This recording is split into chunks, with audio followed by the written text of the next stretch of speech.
It is September the 27th, 2025. I'm Chris, and this is the future of photography.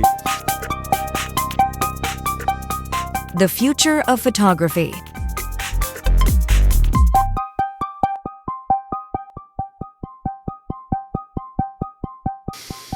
Hey, gentlemen. Jeremiah, Adrian, Hi. how's everyone doing? Hello.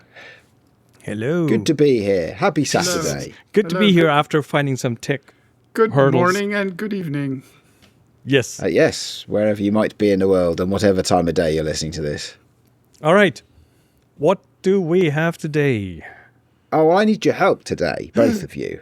No. So this is an impassioned cry for help because I need some insight. I need some help deciding. I need some ideas. I need your points of view. So you're going to work plenty for of it this points week, of view. you two. You can have all of them if you want This is a very to. dangerous question.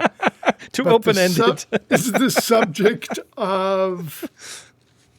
So, well, let me set the scene then, right? Okay, so you've all heard me talk about Luminar Neo a reasonable amount over the last year and a half or so. This year as well, talked a lot about Vinci Resolve because I've been doing a chunk of video work and getting to grips with the latest versions of Vinci Resolve, which awesomely powerful. But actually, and Luminar Neo awesomely powerful in a slightly different way as well.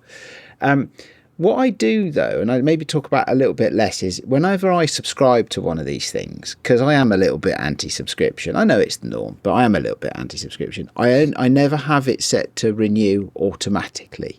I always set it to just let it expire, right? Mm-hmm. So I'll buy a year's worth of something. That's a good strategy.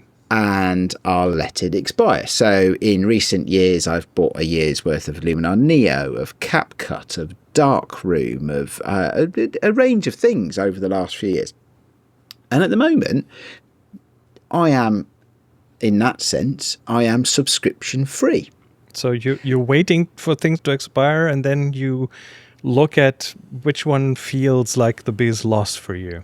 Yeah, because it keeps me fresh, gives me new ideas, and it stops the costs building up. Because if I kept all of those things renewing, because I like to try different tools, I'd end up spending, hundreds and hundreds of pounds a year on subscriptions for things that actually I don't use that much. Because I also track as well. I say when the subscription renewals come up, I say, have I used that one recently? Mm-hmm. And if not, I'll usually just let it drop. And if I want to pick it back up again, I'm not averse to doing that. But I'm not going to pay subscriptions for things I don't use either. So it's just a way of keeping it fresh, keeping me a bit creative, learning new tools and experimenting with new things. And I find myself in this position at the moment. And so my request to you guys is, can you help me with some ideas and some choices for photo editing apps? It's that simple and that complex at the same time. We could give it our best shot, though. And I find myself on the complete opposite tier of your process, and now I have made copious notes. I'm going to be doing that because I'm overwhelmed with renewable subscriptions on software that I don't even remember what their function is. Never. So, yes, this is a part of my new plan. Well, consider this a financial health check for you then as well. Yeah. Good.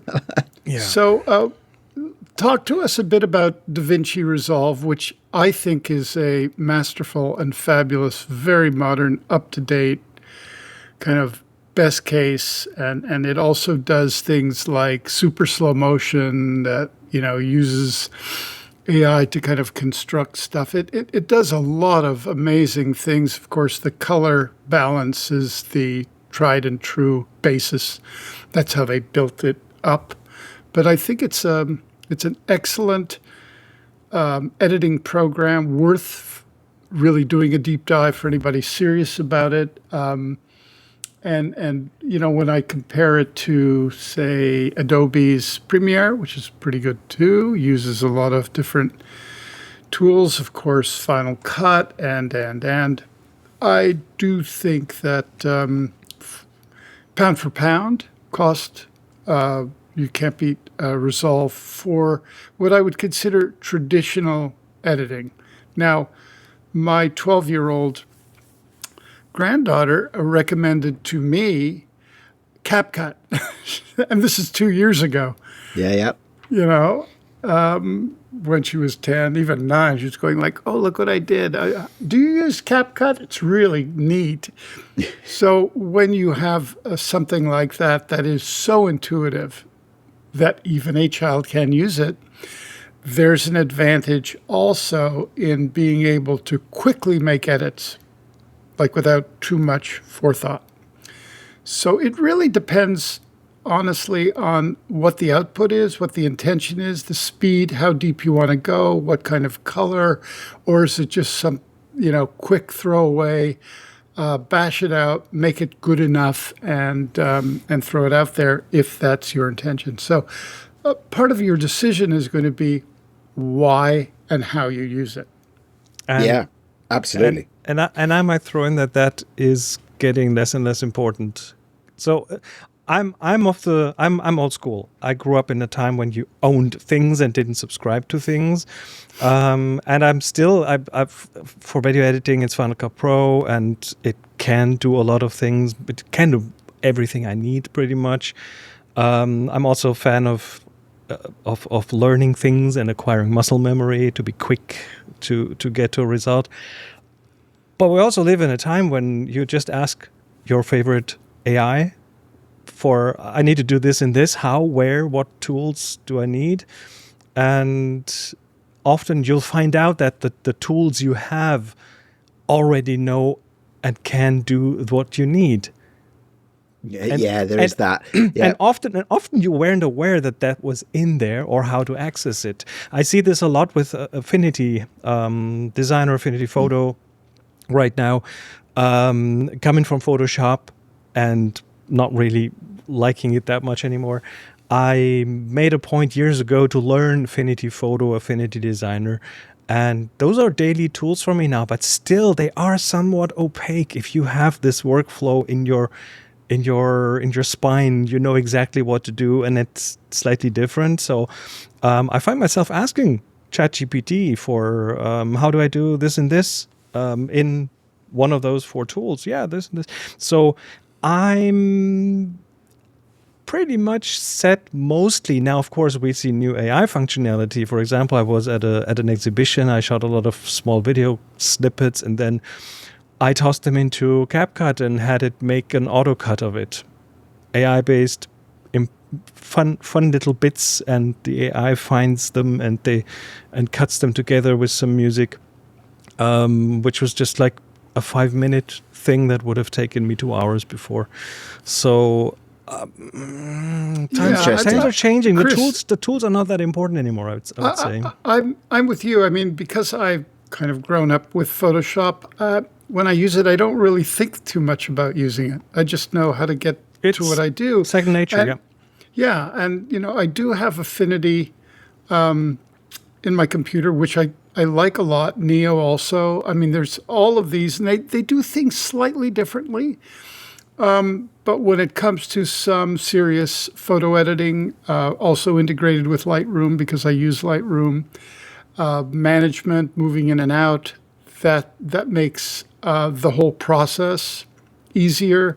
For example, my Leica connects with my iPhone using the Leica Photos, Photos, which has improved dramatically over the years.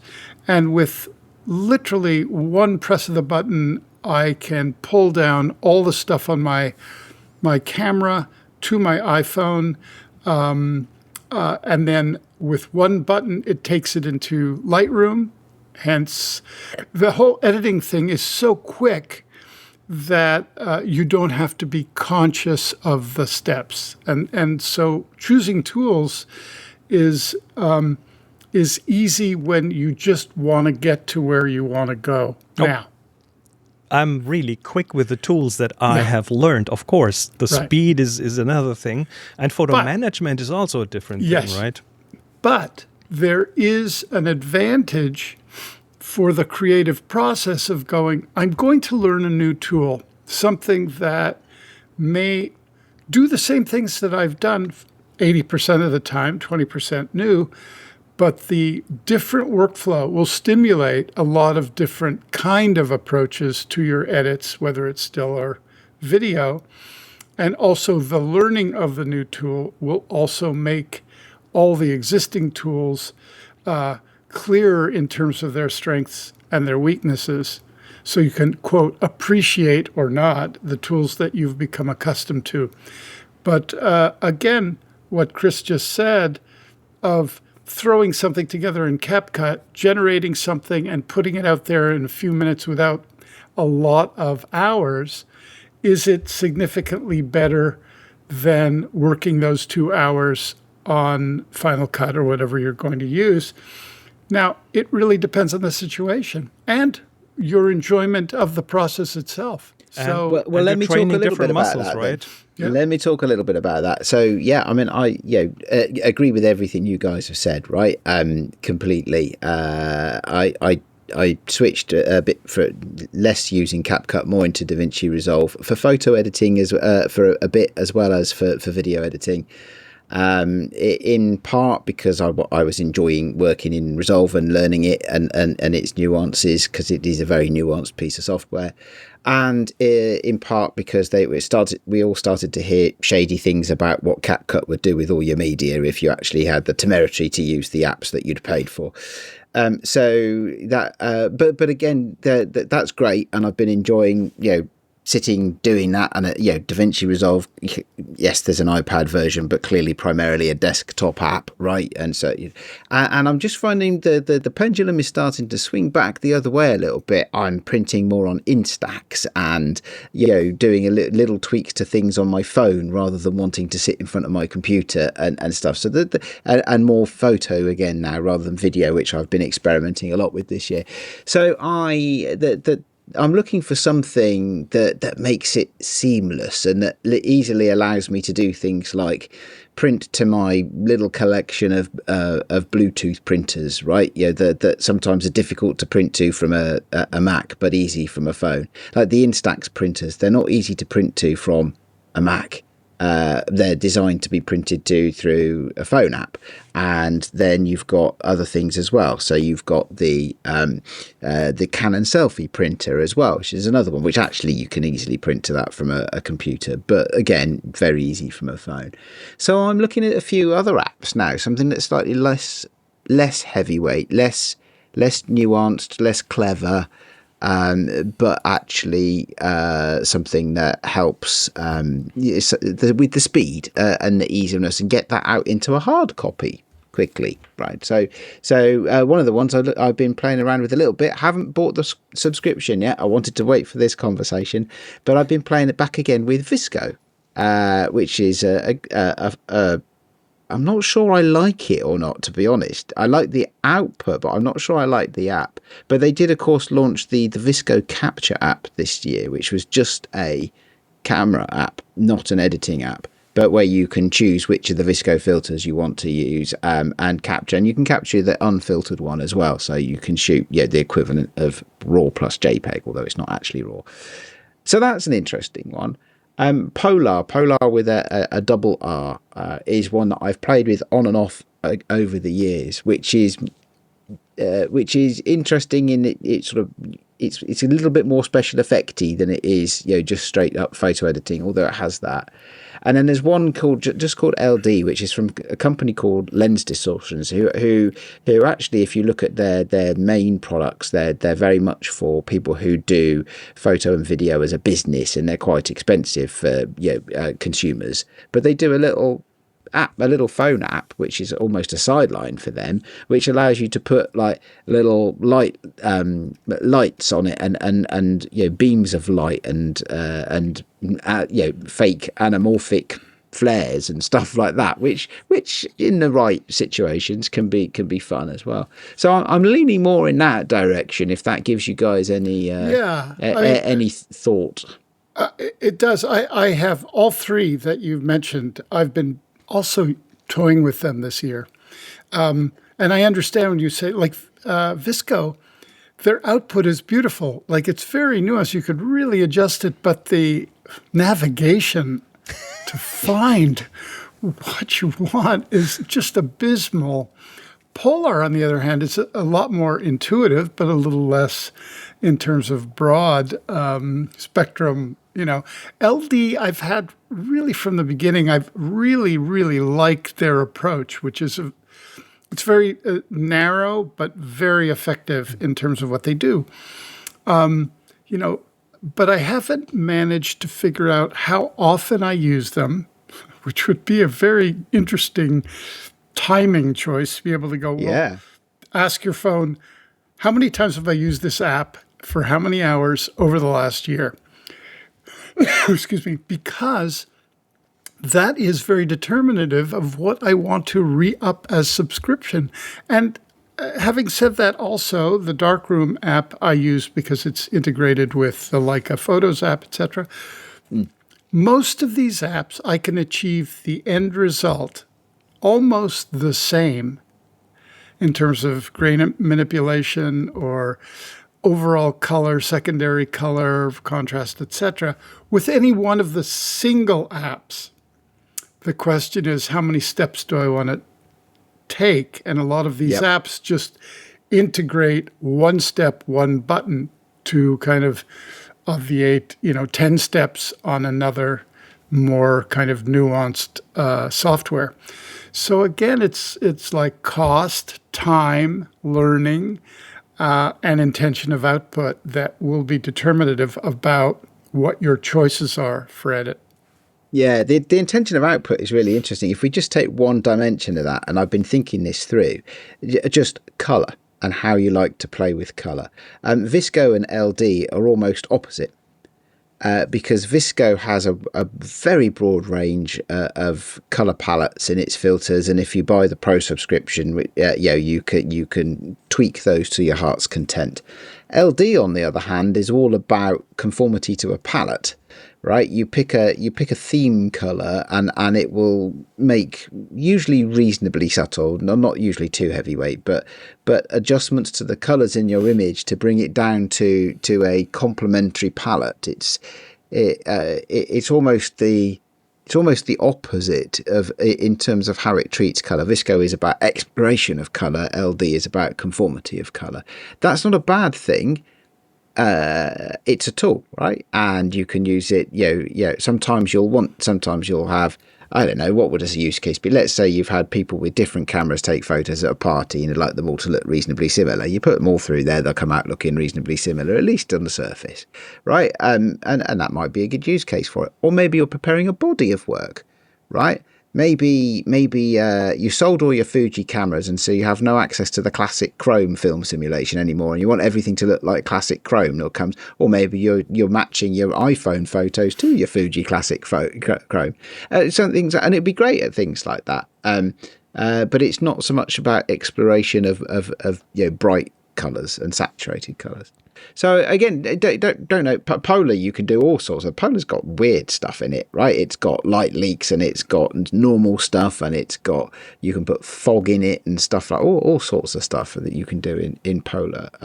So that might be a bit of fun, right? If I was wanting to play, with really lean into the graphical style and see if I can make something very graphical. Imagine like bright color, very graphical prints on an Instax square or something like that. And have that as a collection of images. That could be really cool too. But I want to actually choose one, right? I can see the benefits in lots of them, but I really would like to choose one. I'll have to derail that. I think we need to have this exact same conversation in 1 year from now again, and it will be vastly different because I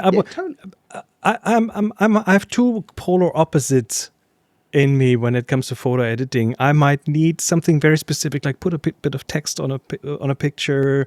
A lot of that is going browser based or mobile. If I'm at a desktop and I don't want to fire up a big app, I use Photopea for that. Photopea.p as in the PEA. The little green thing. The little green thing. Photopea.com. Free online. It's Photoshop in a browser pretty much. And it's free unless you want no ads, and then you pay for it. Super slick. old style, very, very old school, but does the job beautifully. And then there's the other opposite for me, and that is AI. I was about to jump in there. I can now upload a picture, let's say Google Gemini Nano Banana model. Yeah. You throw a picture in and you tell it what edits you want. It comes out edited. And by the way, beautifully done.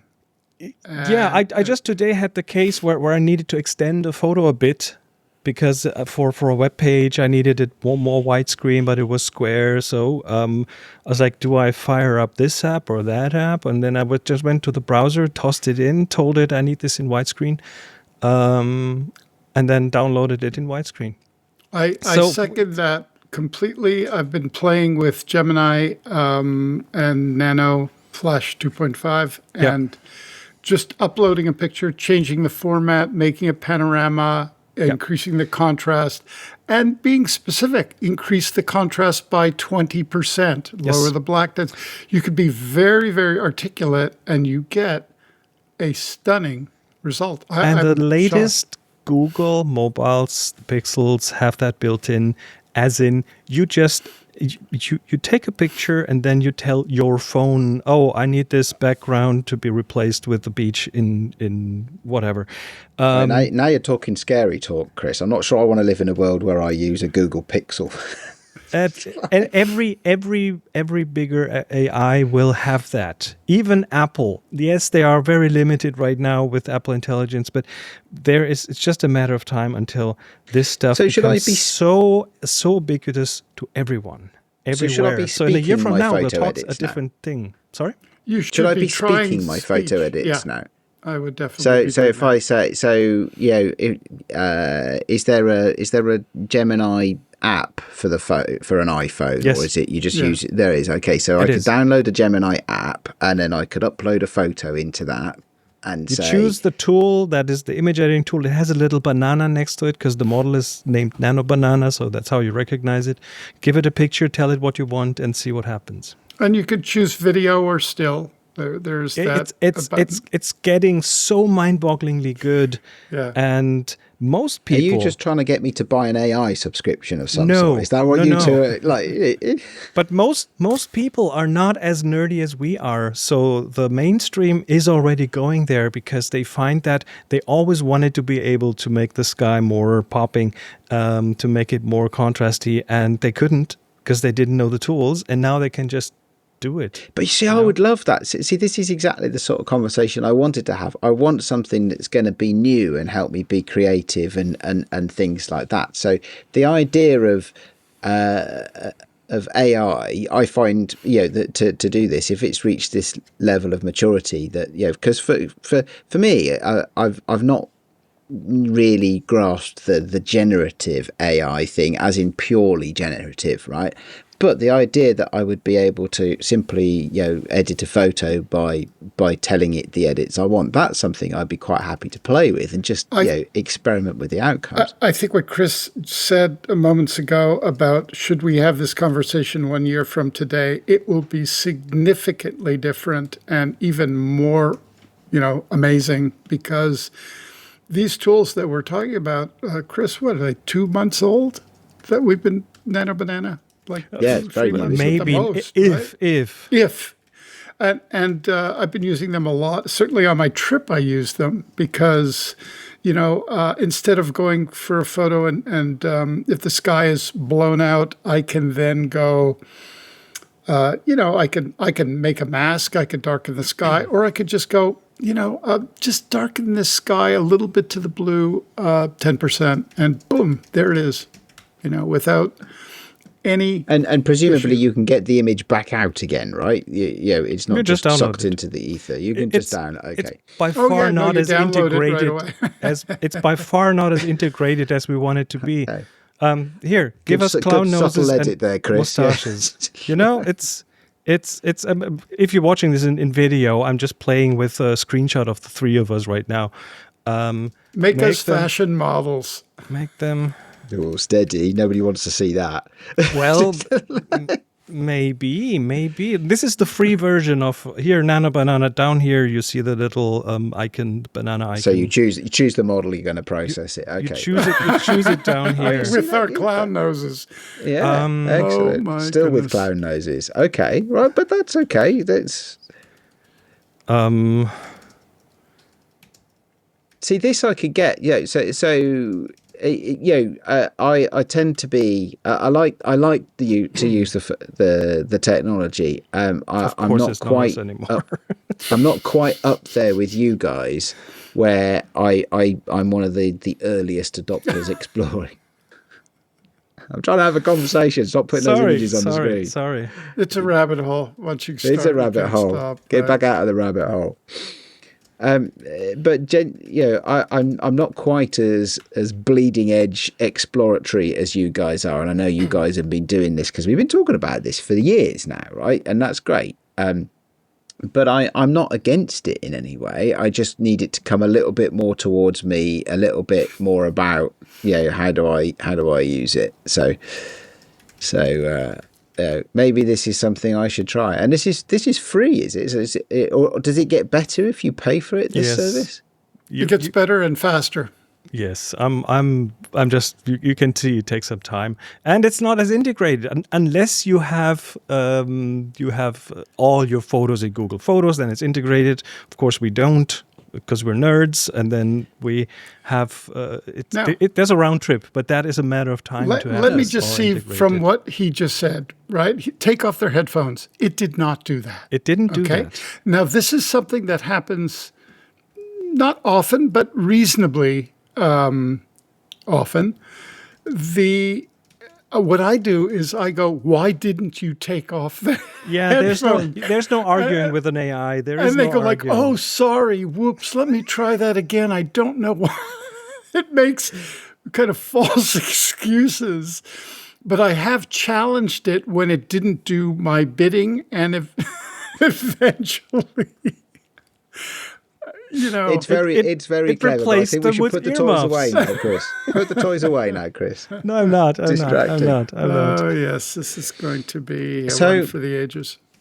So I think that this could be fun. So it gets better. It gets better and faster if you pay for it. So what does better mean?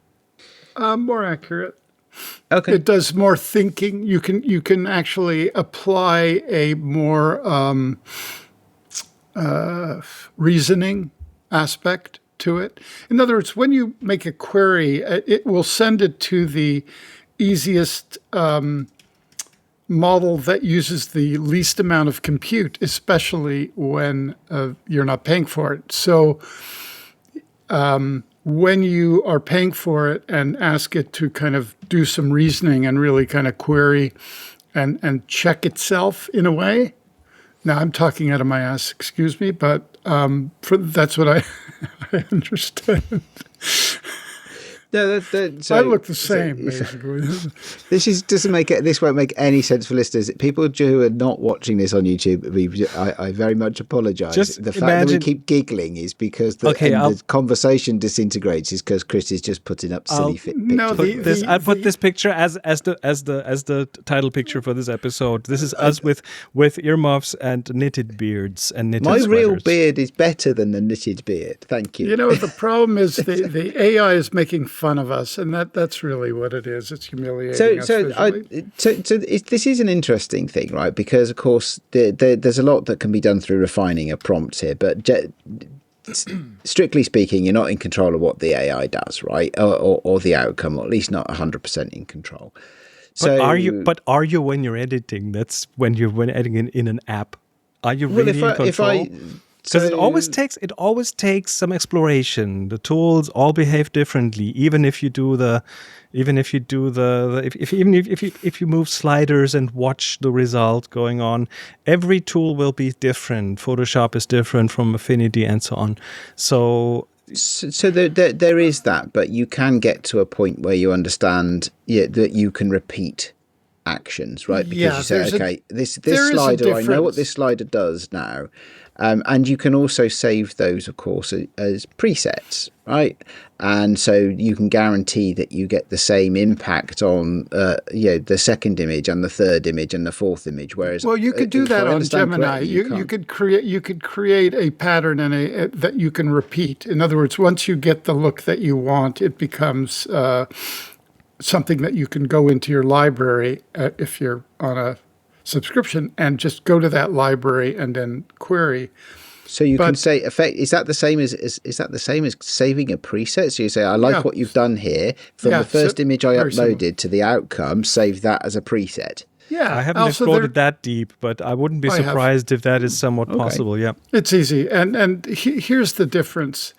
I think if you're doing basic photo editing, contrast, even masking, color shifting, grain, etc., those things are infinitely repeatable. When you're asking the AI to create something out of thin air, basically, or its understanding of the world, whether it's language or worldview, however the model is constructed, there is that kind of randomized thing because your query is kind of general, like, what is a beard?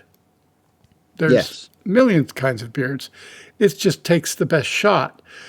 But if you maybe described it as a beard with 1/4-inch hair, 2 millimeters from each, a little bit shaven at the top, in other words, gray in the middle, you could probably query it to get very, very close to what it is you wanted. That's a question of being poetic and being very specific. That's why I say poets will always be the next visual artist, because language in and of itself is going to be very important in describing some of these changes. And I've seen these queries that are maybe over a page or two, so specific to create something that becomes less intuitive for the AI and more determinative by the user. This is all going to take leaps forward as we go. Not even months, weeks in this case. Well, good point. And I think, I suppose, what Chris was doing there was demonstrating how you can play and get it to generate stuff. But if it is more stable, if you say things like, take the exposure down a stop, but preserve the faces, it'll do right? that. Then that, which is actually, if you think about it, in any standard editing tool, is a multi-step process, because you have to create a mask that will preserve the faces, and then and then adjust the exposure within the mask and without the mask, which it is a standard edit, right? But it is a multiple inputs that you have to unless make. you go select subject, remove. Yeah. Start, So okay, all right. So let's step back away, right, from the AI for a bit, because it's fun, and I'll probably go play with it. But it's fun, and it's the future of photography. It definitely is. Absolutely, no question.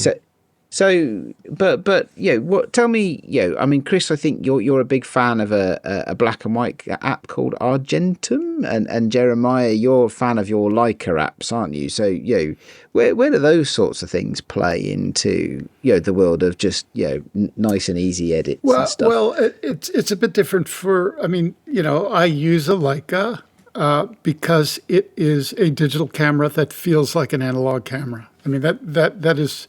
First of all, the build is great. I bang it around. It's weather resistant.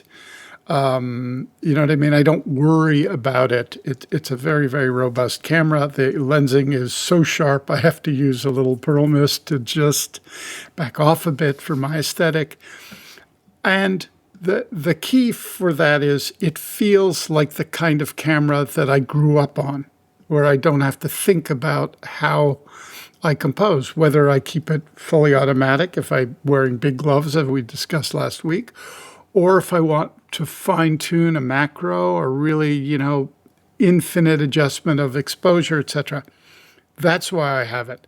The apps are basically how it fuses with iPhone effectively. There is the Photos app, which is the way you move images in and out of your phones for posting and sending and all of that stuff. That doesn't mean that I don't back up my, chips and put them into Lightroom as they were, DNG, like all the full apps, though I can import the DNG into my phone as well. But also, it's a way to quickly go through edits on the iPhone that you really can't do except for Leica Looks, which is just a basic JPEG adjustment, like most cameras have on your camera.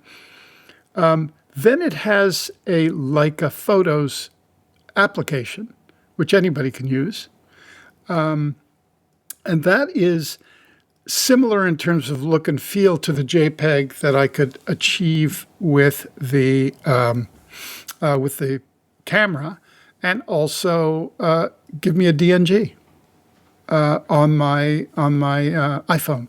So I'm just used to the way it photographs, so that's why I use it, because I understand the output. I don't often use the built-in camera just because I know it. So I know its limitations, I know what it is, but I like to use the photo app that feels like my camera when I use the iPhone. So that's this is just very personal. This is not like a general, this is what everybody should do. It just, like Chris said, when I don't have to think about it and I could just use the tool, that's the best use of the tool for me.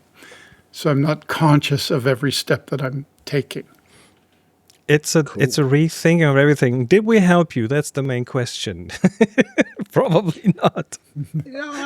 I think so, because there's some good stuff in there. There's some process stuff. Well, yeah, Jeremiah asking me to consider what I'm trying to achieve and the output and things like that. There's some fun AI stuff in there, Chris, that you've demonstrated. Which is I think I'm probably not really into putting beards on everybody in my photos, but it's good to know that you can do that automatically now. So that I should have done googly eyes. Damn it! Sorry. Never too late. It's all right. But I think and I guess there's a call out to our audience as well. Please let me know if you have favourite apps. I had thought maybe about trying them, because there's a new version of Snapseed, isn't there? After many years, that I haven't really tried yet for the iPhone. But I think it gives me some things to think about, certainly, and. Maybe I'll download a bunch of free versions of things, and I'll have a play with Gemini as well, and then take it from there. And I'll report back on what I eventually choose. By the way, I would recommend trying photo editing in ChatGPT, Gemini, and Claude. Wherever you have a subscription, just try it. I would definitely try and see the difference between the three main AI models, because I think that each of them are going to give you a different result, and one you may like better. I mean, I currently also Seed Dream is supposed to be, according to, I haven't used it, even a step beyond Nano Banana. So this is like 1 week later or 2 weeks later. It's shocking the amount of acceleration. Soon we're going to run out of electricity, so it's all going to be moot. But until then, well, as long as we have electricity to record podcasts, and that's the important thing, especially ours. That's what counts. Okay, let's have a look at our picks. I don't think we'll have a definite result. As often we do not have a definite answer. It's all good. Thank you very much for your assistance. Good luck in your future endeavors. All right, let's have a look at the picks. Adrian, you brought us. What did you bring us? A flip video? What? Let me. It's a book. The link that you'll be showing us is a flip through from the publisher. It's not a pirated flip through the book. It's a video of flipping through the pages of the book. This book is it's got an intriguing title. It's called Buried in Style: Artistic Coffins and Funerary Culture in Ghana. Now, this is a book by a photographer called Regula Shumi, a Swiss anthropologist, actually, who has spent over 2 decades, photographing the culture around funerals and celebrations of people's lives in Ghana. Lots of photos of people whose coffins relate to what they did for a living. A truck driver whose coffin was a bus, a truck, fisherman who got buried in a shark-shaped coffin, and things like that. There's one person who apparently was well known for his teapot and was actually buried in a teapot-shaped coffin. But it's not just coffins. It's the celebrations, which sometimes can go on for days, apparently, and just the general culture and just how it is that things are done in a different part of the world, in a different culture. Which I haven't actually got the book myself. I've seen stuff about it, which is why I thought I'd choose it as my pick of the week. I'm very tempted to order this one. I think it just looks. I love stuff that challenges some of the cultural norms that we may have from where we've grown up. So the book design is beautiful too. The design of the book, the double truck, yeah, it is. So yes, so that's my pick of the week anyway. It's looks amazing. Like you could dive into it and get lost and for a good long while. And it's a big book as well. Lots of pages, lots of photos. Wow. Mm-hmm. I like this. So let me see. What I brought us is. Do you remember a while ago we talked about perovskites? Yep. We mentioned it. It's a kind of electricity producing crystal structure that can be tuned to different colors, and we talked about some results of a lab that imagine you have something like a foveon sensor with different layers, not next to each other, the pixels, but layers like in a film. But foveon has the problem that the light has to get through to the next layer, and there's filtering, and there are lots of problems with it. And perovskites can be tuned to the different frequencies and are transparent for the rest of the light. So you have a layer that captures only red and a layer that captures only blue, one green. And there's still technical issues with longevity and so on. But a lab now has done perovskites for gamma rays. So building a gamma ray detector, which you will need in medicine, out of perovskites that are tuned to gamma frequencies, to gamma wavelengths, it seems to be possible now. And it needs to be productized and everything, but they have apparently had quite a breakthrough there. So that results in faster, better gamma ray detectors, as in video and photos of things that are hit by gamma rays, and lower doses. So we are entering an interesting thing, and that will sooner or later, I believe, almost inevitably filter into photosensors, and then we're gonna get interesting photosensors. So that's some research there going on, which is really interesting. You can imagine photographing the invisible from our camera. Yeah, be interesting. Oh yeah. And then, last but not least, I have to open the link though. This is for Adrian. It is. Let me ask. Let me guess. It is AI. Runway AI. Want to do so? Edit video. Upload your videos and just describe what kind of pace and edit video with chat. Can't demonstrate it here right now, and it's probably a bit slower than just single images. But Runway is at the forefront of a lot of the video editing. So what would you do there? You You would add a video file, Yeah. and then you tell it that you want that car to turn to the left instead Make of an the ad right. for your sneaker brand. or turn this into a winter landscape as opposed to summer. So you were asking about like what tools to use for video editing. Here's one to play with.